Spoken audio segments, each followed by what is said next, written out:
Today we have a 2011 kink curb with a stolen thermite seat and a stolen thermite post with a Shadow Conspiracy seat clamp and Shadow Conspiracy Ravager PC pedals. And we have ODI long neck grips. And we have Odyssey Terry long bars, a missionary stem with pink nutsacks, a Shadow LA nutsack, and a proper rim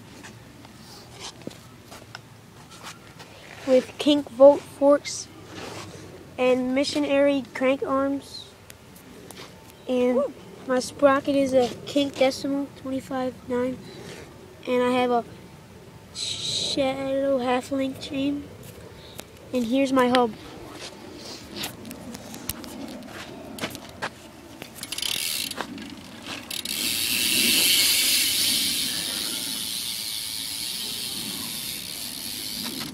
Thanks for watching.